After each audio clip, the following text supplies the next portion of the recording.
tiap hari dekat Yesus agar doa dikabulkan. Ayo kita baca. 1, 2. Tiap hari dekat Yesus agar doa dikabulkan. Amin. Beri tepuk tangan bagi dia. Saudara, saya mengajak saudara untuk melihat bagaimana doa itu bisa dikabulkan. Yaitu doa pribadi kita dekat dengan Tuhan, otomatis doa kita juga dekat dengan Tuhan. Amin. Ya. Nah, itulah yang akan kita pelajari dari 1 Raja-Raja pasal yang ke-8 ayat yang ke-59. Para kekasih, mari kita baca dalam Alkitab kita lebih dahulu. 1 Raja pasal yang ke-8 ayat yang ke-59. 1, 2. Hendaklah perkataan yang telah kumohonkan tadi di hadapan Tuhan, dekat pada Tuhan Allah kita, siang dan malam, supaya Ia memberikan keadilan kepada hambanya dan kepada umatnya Israel, menurut yang perlu pada setiap hari. Amin. Ya, saudara, luar biasa. Ya, kepada umatnya Israel dan kepada hambanya. Hambanya adalah Salomo, saudara. Jadi Salomo dia tidak berdoa untuk dirinya sendiri, dia berdoa untuk seluruh umat Israel yang dia pimpin. Saudara, dan di sini kita melihat bahwa keadaan Israel pada waktu itu melanjutkan puncak keemasan dari masa pemerintahan ayahandanya almarhum Daud. Saudara, jadi Daud itu begitu cemerlang, begitu luar biasa, begitu famous di seluruh kawasan. Saudara, begitu banyak kitab-kitab sejarah bangsa-bangsa lain, saudara, mencantumkan sedikit riwayat Raja Daud yang tak terkalahkan. Ya, saudara, kalau kita melihat bibliologi daripada sejarah dunia, di masing-masing negara itu, Daud itu pasti ada.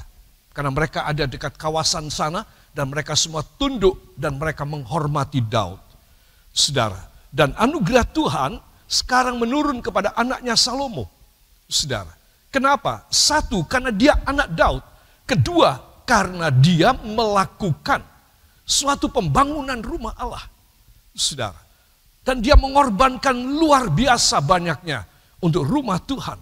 Saudara, dan sudah tentu dari ayahnya, dan dia mencari kekurangannya, dan semuanya tercukupi. Itu sebab dia mempunyai sesuatu keberanian percaya. Katakan, suatu keberanian percaya pada hati Salomo, karena dia paripurna sepenuhnya kepada Allah. Saudara, kalau saya hanya sedikit memberi kepada Tuhan, saya hanya sedikit mempersembahkan kepada Tuhan, saya tidak total kepadanya.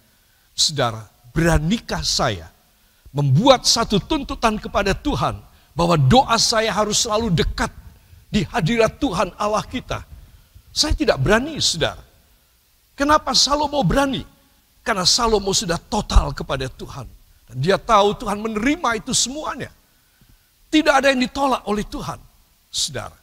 Semua pengorbanan saudara dan saya, ketaatan kita kepada Tuhan, itu membuat doa kita dekat di hadirat Allah. Itu sebab berikan hati saudara, kecintaan saudara, tanpa memandang ini dan itu dan lain sebagainya, hanya kepada Tuhan. Maka Tuhan menghargai saudara, sama seperti Tuhan menghargai Salomo. Doa-doa saudara akan sangat berkhasiat, dan tidak ada yang mustahil bagi hidup saudara. Katakan, dan tidak ada yang mustahil bagi saya.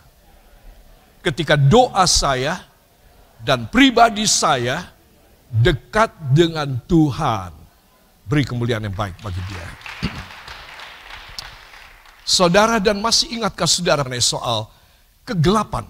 Ya, saudara, kegelapan ini yang menghambat saya dan saudara untuk kita boleh dekat dengan Tuhan.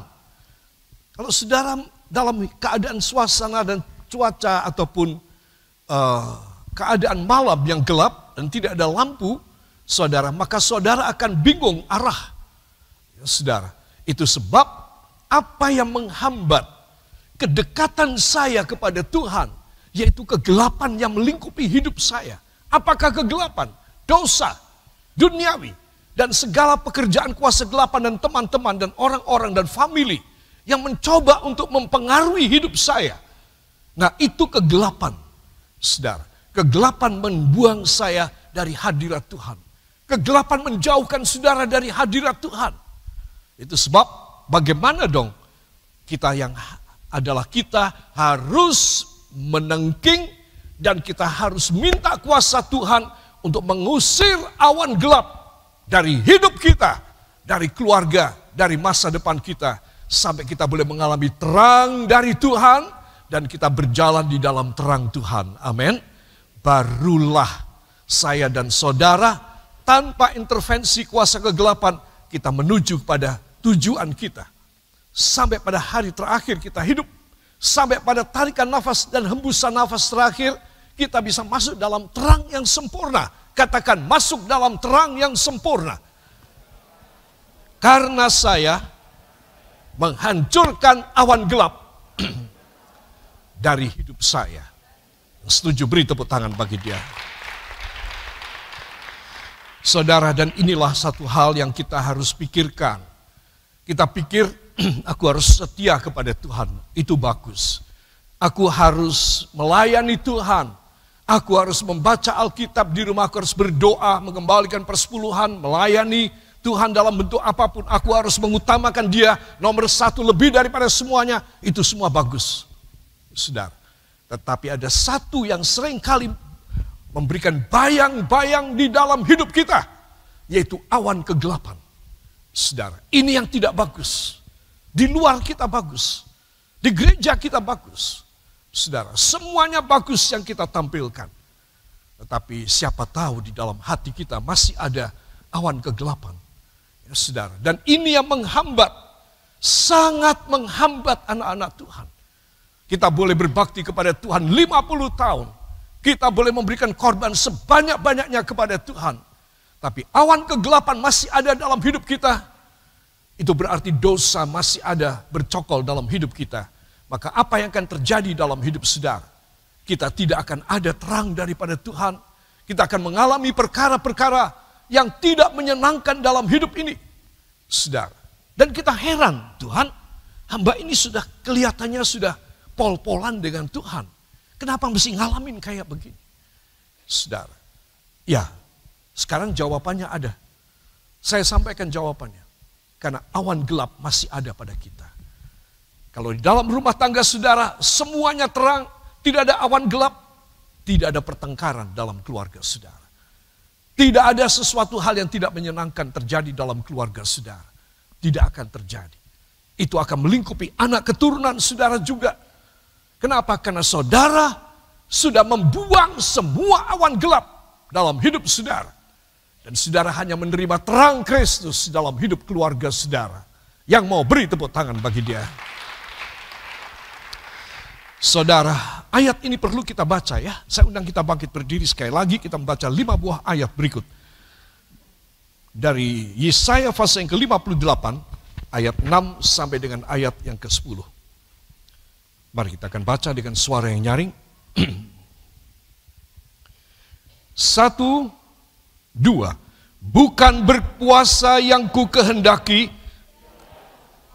ialah supaya engkau membuka belenggu-belenggu kelaliman dan melepaskan tali-tali kuk, supaya engkau memerdekakan orang yang teraniaya dan mematahkan setiap kuk, supaya engkau memecah-mecah rotimu bagi orang yang lapar dan membawa ke rumahmu orang miskin yang tak punya rumah. Dan apabila engkau melihat orang telanjang, supaya engkau memberi dia pakaian dan tidak menyembunyikan dia terhadap saudara dan tidak menyembunyikan diri terhadap saudaramu sendiri.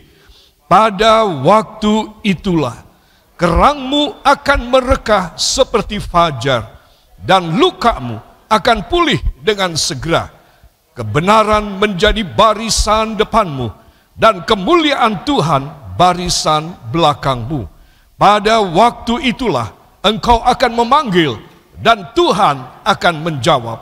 Engkau akan berteriak minta tolong dan Ia akan berkata, ini aku. Apabila engkau tidak lagi mengenakan kuk kepada sesamamu dan tidak lagi menunjuk-nunjuk orang dengan jari dan memfitnah.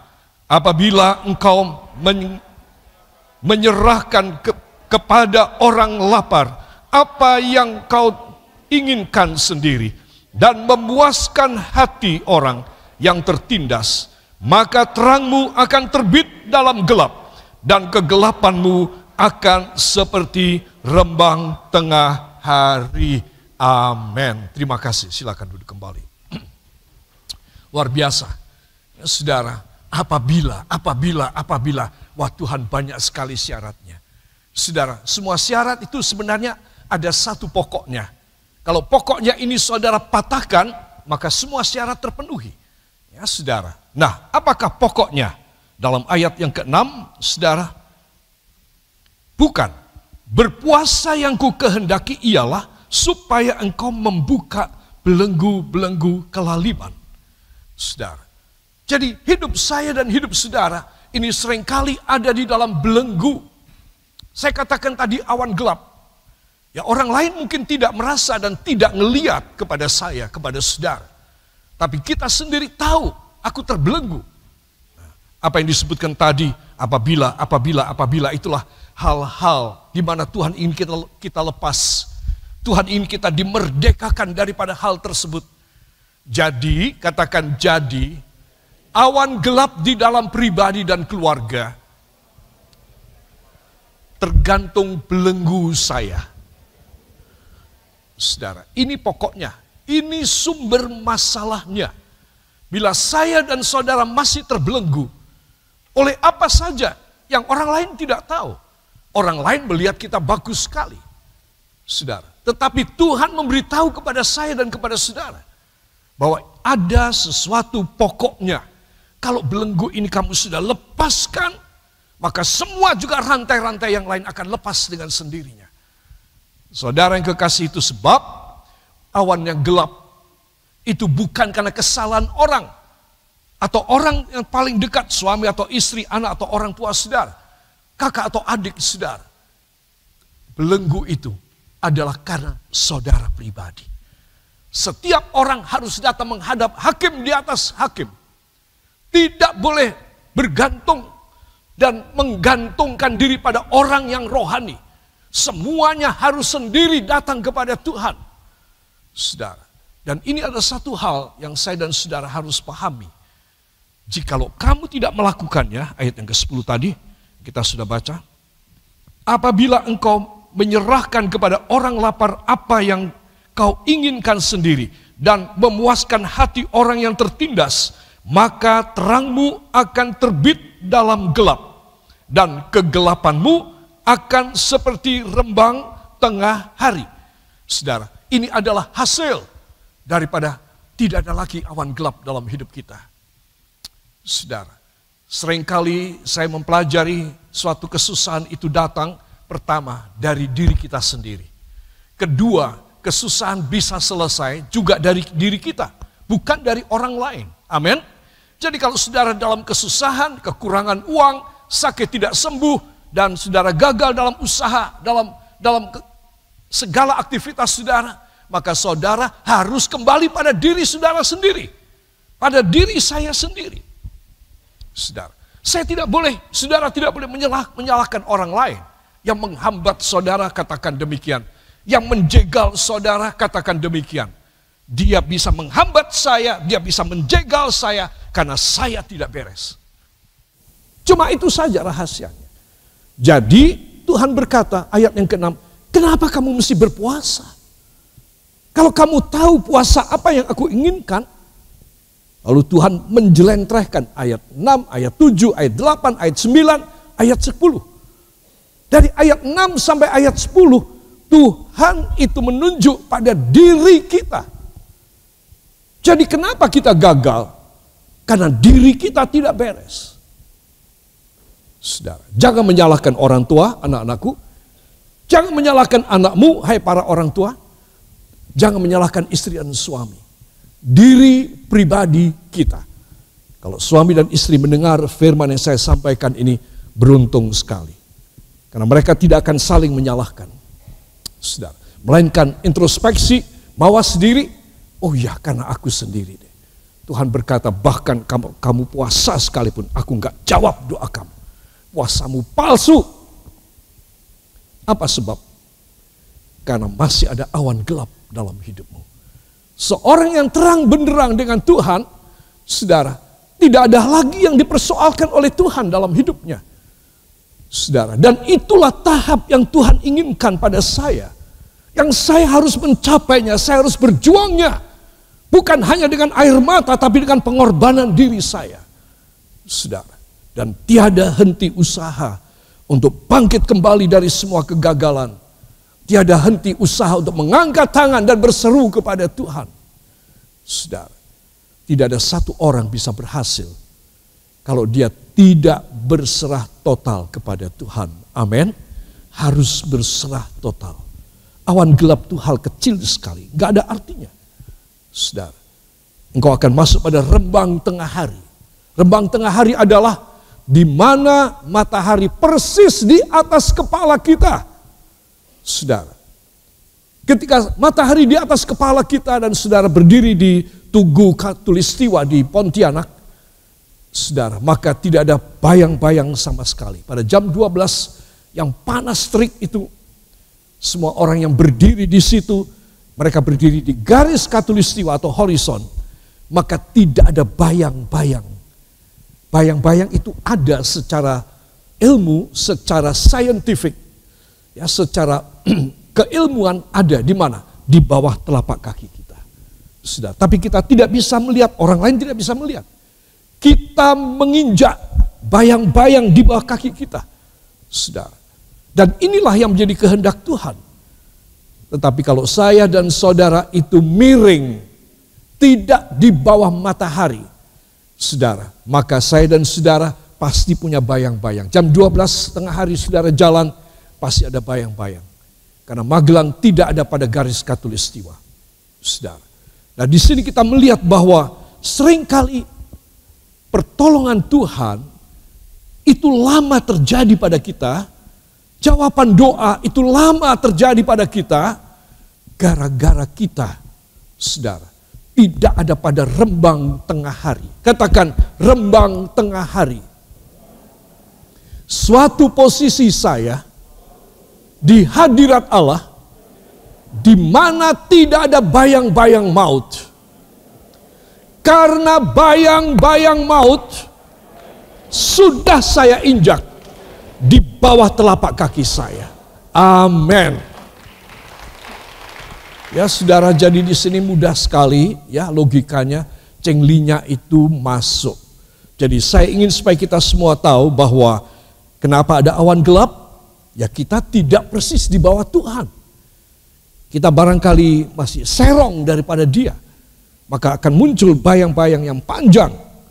Semakin kita mendekat kepada Dia, semakin kecil bayang-bayangannya. Kita betul-betul di bawah Dia, habis bayang-bayang. Saudara, itu sebab anak-anak Tuhan, perhatikan ya. Kalau saya bertanya, masih adakah awan gelap dalam keluarga? Saudara jawab, bila masih, saya hancurkan dalam nama Yesus. Ya, siap? Masih adakah awan gelap dalam keluarga? Amin. Beri tepuk tangan bagi dia. Kalau bayang-bayang sudah tidak ada, kalau awan gelap sudah tidak ada, saudara sudah akan merasakan happy sekali dalam keluarga saudara. Kalau saudara tidak ada bayang-bayang dalam hidup saudara, apa saja yang dikerjakan oleh tangan saudara berhasil. Amin. Itu artinya apa? Roh Kudus menguasai hidup saudara. Terang Dia itu menghabisin bayang-bayang dalam hidup saudara. Sehingga saudara bisa menginjak semua bayang-bayang maut di dalam hidup saudara. Para kekasih, saya akan lanjut. Saudara, di sini saya perlu menunjukkan rahasia hidup tidak bisa happy. Di dalam Mazmur pasal yang ke-112 ayat 1 sampai dengan ayat yang keempat. Ya, mari kita akan bangkit berdiri sekali lagi dan kita akan membacanya. 1, 2. Bahagia orang benar. Haleluya. Berbahagialah orang yang takut akan Tuhan dan yang sangat suka kepada segala perintahnya. Anak cucunya akan perkasa di bumi. Angkatan orang benar akan diberkati. Harta dan kekayaan ada dalam rumahnya. Kebajikannya tetap untuk selamanya. Di dalam gelap terbit terang bagi orang benar. Pengasih dan penyayang orang yang adil. Amin. Terima kasih. Silakan duduk kembali. Saudara, hebat ya. Bahagianya orang apa, saudara? Bahagianya orang benar. Tidak mungkin orang benar tidak bahagia. Hanya orang yang benar, dia nggak usah cari kebahagiaan.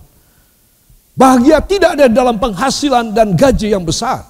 Bahagia tidak ada pada kemenangan terhadap lawan-lawan saudara dan saingan dagang saudara. Bahagia bukan karena saudara memiliki semua fasilitas hidup. Kebahagiaan juga bukan karena saudara mencapai banyak kepintaran dan pendidikan. Tidak. Kebahagiaan karena saudara benar. Jadi ini harus saya dan saudara pasang di sini. Bahwa aku hanya bisa bahagia kalau aku hidup benar. Cuma ini aja. Itu sebab dijelentrehkan di sini, dijelaskan dengan jelas di sini. Bagaimana seorang dia bisa hidup benar. Sehingga mudah dia apa saja, harusnya dia nangis, harusnya dia putus asa, harusnya dia balas dendam, harusnya dia menuntut. Tetapi tidak dia lakukan. Kenapa? Karena dia hatinya bahagia. Dan dia sudah menerima begitu banyak dari Tuhan. Saudara, itu sebab kita harus belajar dalam gelap terbit terang. Bukan kita itu supaya terang kita membakar yang lain, supaya ada nyala terang buat kita. Tetapi terang itu karena kita takut dan benar di hadapan Tuhan. Siapa yang mau benar? Angkat tangannya. Taruh tangan kiri pada jantung saudara. Terima kasih Tuhan. Mulai saat ini hanya darah-Mu dan Roh Kudus-Mu yang bisa membuat hamba benar. Dalam nama Yesus, semua ketidakbenaran, semua yang tidak benar, aku hancurkan, aku patahkan. Dalam nama Yesus, darah Yesus menyucikan aku, supaya aku benar. Dalam nama Yesus, darahnya membenarkan aku. Angkat dua tangan, ucapkan terima kasih kepadanya. Terima kasih Bapa. Terima kasih Yesus. Terima kasih Roh Kudus. Beri tepuk tangan bagi dia. Ya, saudara, luar biasa. Jadikan semua keluarga dan rumah tangga terbit terang. Katakan terbit terang. Tidak tinggal dalam kegelapan. Semua awan gelap sudah dimusnahkan dalam nama Yesus. Amin. Ya, saya ulangi dari 4 ayat yang kita baca. Gelap karena kuasa iblis, tapi terbit terang karena Roh Kudus. Amin. Sehingga hidup saya dan hidup saudara ada dalam terang dari Tuhan. Saudara, ada masalah-masalah yang timbul setelah di dalam gereja. Ya, ini saya mengungkapkan pengalaman dalam pelayanan. Kita masuk ke gereja, kita mendengar firman, kita begitu kuat, kita menghardik, kita menengking kuasa gelapan. Saudara, kita menurunkan hadirat Tuhan. Tapi begitu keluar dari gereja, masuk ke rumah kita masing-masing, kembali lagi. Persoalan dan masalah. Kembali lagi. Saudara, harusnya saudara bertanya, kenapa Tuhan? Saya di gereja, saya bersuka cita dan saya yakin kalau saya masuk rumah semuanya beres. Dan tidak akan terjadi semacam ini lagi. Tapi kenapa terjadi lagi? Nah, ini saudara, ini juga ada pertanyaan demikian. Jawabannya adalah, karena ketika di dalam gereja, Kita ini hanya mendengar saja, sambil lewat, sambil lalu saja. Itu firman. Kita yakin, kita percaya bahwa kalau kita pulang, kita mengalami kemerdekaan, kita mengalami kemenangan, tidak ada awan gelap lagi dalam hidup kita. Tetapi kita tidak punya kuasa. Kenapa, saudara? Nah, ini yang perlu saya minta. Bahwa saudara di dalam rumah Tuhan ini, satu, saudara sudah menghormati Tuhan. Amin. Saudara itu datang meninggalkan kerjaan, meninggalkan waktu istirahat, meninggalkan acara yang lain. Saya kasih tahu, itu Tuhan sangat menghargai saudara. Saya kasih tahu, sangat. Apalagi saudara jalan jauh dari luar kota, dari Jogja, dari Purworejo, dari Temanggung, dari Muntilan, dari Sawangan, Candi Mulyo, dari manapun saudara berangkat. Tuhan sangat menghargai. Tetapi sayang, karena di dalam gereja, seseorang anak Tuhan, dia tidak membuka hatinya sepenuh kepada Tuhan. Dan dia tidak mengizinkan Roh Allah bekerja. Pikirannya masih bercampur dengan segala pikiran duniawi. Perdagangannya kah, musuhnya kah, teman baiknya kah, rencana yang akan datang apa. Dia tidak tertuju kepada Tuhan. Saudara, ini berbahaya sekali. Saudara sudah menghormati Tuhan dan Tuhan akan membalas saudara yang menghargai dia. Dengan saudara sowan kepada dia, itu dihargai. Tetapi ada ganjalan Tuhan di dalam menghargai kita. Yaitu kita tidak total di dalam mengarahkan konsentrasi pikiran kita, hati dan jiwa kita kepada Tuhan. Itu sebab kita datang ke gereja, tetapi kita tidak bisa maksimal di dalam menerima. Saudara. Dan ketika masuk dalam rumah lagi, ada orang-orang dalam rumah kita yang tidak ke gereja, yang tidak sehati dan tidak seroh dengan kita. Saudara, bisa meletup lagi hal-hal yang tidak baik. Saudara, bisa lagi. Tapi coba saudara dalam gereja ini sebelum pulang, engkau sudah kuat, dan engkau begitu gigih, dan engkau sangat konsentrasi dan tertuju kepada firman dan Roh Kudus. Saudara, engkau pulang, engkau membuat kuasa yang dahsyat dalam rumahmu. Dan tidak ada lagi pekerjaan iblis yang bergejolak di dalam rumah tangga saudara. Harus, itu harus. Tidak boleh tidak. Dan sebab ketika saya dan saudara datang sowan kepada Bapa di sorga, jangan tanggung. Harus total. Saudara mempersembahkan hidup saudara kepada Tuhan.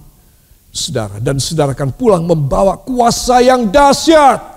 Masuk dalam rumah-rumah tangga saudara. Masuk pada toko saudara, pada perusahaan saudara, pada perjuangan hidup saudara, pada problematik yang luar biasa dalam hidup saudara. Sekalipun engkau tetap akan mengalami kemenangan dari Tuhan. Ya. Sebab saya ingin kita semua memperhatikan, kita sudah datang sowan kepada Tuhan, jangan tanggung.